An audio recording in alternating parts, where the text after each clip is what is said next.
Harga dan volume penjualan properti di pasar primer pada kuartal pertama menunjukkan peningkatan dalam tren melambat. Volume penjualan memperlihatkan perlambatan dari kuartal sebelumnya 31,54% menjadi 15,33% kuartal to kuartal. Penurunan penjualan terjadi pada semua tipe rumah, terutama pada rumah tipe besar. Adapun kenaikan harga properti paling tinggi selama kuartal lalu terjadi pada rumah tipe kecil. Hal ini seiring dengan rencana kenaikan harga rumah bersubsidi yang ditetapkan oleh Kementerian Perumahan Rakyat baru-baru ini. Nah, dengan segala kondisi yang terjadi di sektor ini, bagaimana properti menjaga kebutuhan rumah nasional? Simak pembahasannya saat lagi. Baik pemirsa, untuk membahas mengenai menjaga kebutuhan rumah nasional sudah hadir bersama kami Bapak Edi Ganeto adalah Ketua Umum DPP HPRC. Selamat pagi Pak Edi. Selamat pagi Pak Edi. Ya, terima kasih sudah hadir di acara kami begitu meskipun hari ini adalah hari libur gitu luar biasa. Oke, baik. Mengenai perumahan begitu, kita tahu kebutuhan atau backlog begitu ya. Pak Edi masih sangat tinggi, sekitar 15 juta unit begitu. Nah, sejauh mana mungkin bisa Anda ceritakan sebenarnya untuk kondisi properti di kabarnya mengalami perlambatan. Ini juga akibat kondisi ekonomi kita juga yang melambat, kemudian juga suku bunga masih tinggi. Jadi banyak faktor gitu ya. Ya, memang kondisi perumahan di tahun 2014 ini memang mengalami perlambatan ya. Banyak hal sebenarnya penyebabnya di samping perlambatan ekonomi. Kemudian memang ada kebijakan yang sengaja dibuat untuk menjaga harga rumah supaya tidak terjadi fluktuasinya tinggi, bubble properti yaitu LTV.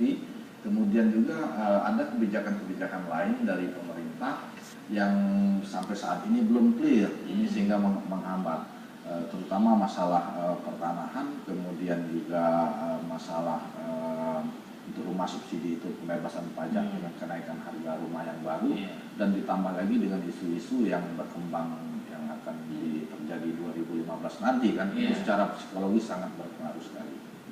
Oke, baik. Ini juga berkaitan juga dengan penghapusan begitu ya untuk rumah bersubsidi atau penghapusan dari FLPP begitu. Betul. Ya Mas ya. Dan ini sesuai memang dengan peraturan Menteri Perumahan Rakyat atau Permenpera di nomor 3, 4 dan juga 5 di 2014, dan ini akan diberlakukan Maret tahun depan. Nah, menurut Anda memang untuk kebijakan yang sudah diambil pemerintah ini yang akan diberlakukan untuk tahun depan, apakah ini cukup bijak atau bagaimana menurut Anda? Jadi kita lihat bahwa backlog sekarang ini kan sudah mencapai 15 juta unit ya, itu setara dengan 60 juta orang atau orang kaya Indonesia itu belum memiliki rumah yang layak huni.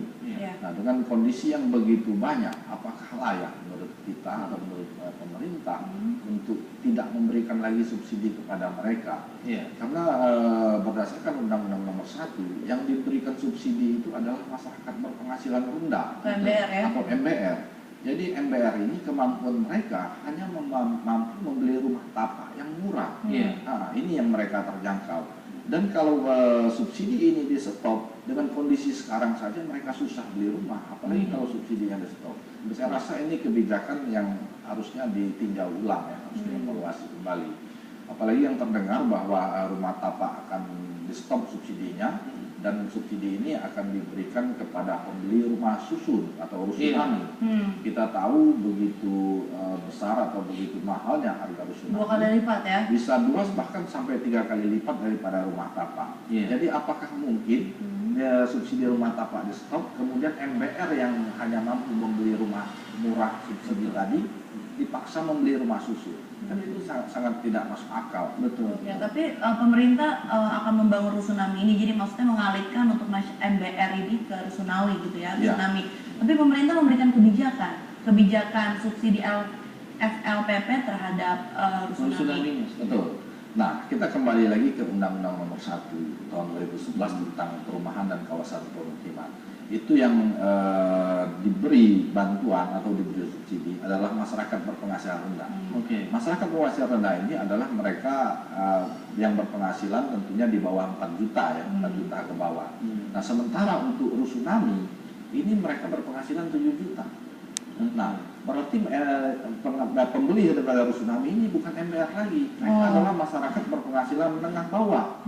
Nah, kalau kita kembalikan ke undang-undang, jika ini dipaksakan, maka ini bertentangan dengan Undang-Undang Nomor 1 tersebut. Nah, sejauh mana nanti tanggapan dari teman-teman di APRC maupun teman-teman pelaku usaha, begitu kita bahas di segmen berikutnya Pak Edi. Sudah sebentar. Ya pemirsa, jangan kemana-mana, kami masih akan kembali dengan pembahasan yang lebih menarik tetap di Power Breakfast.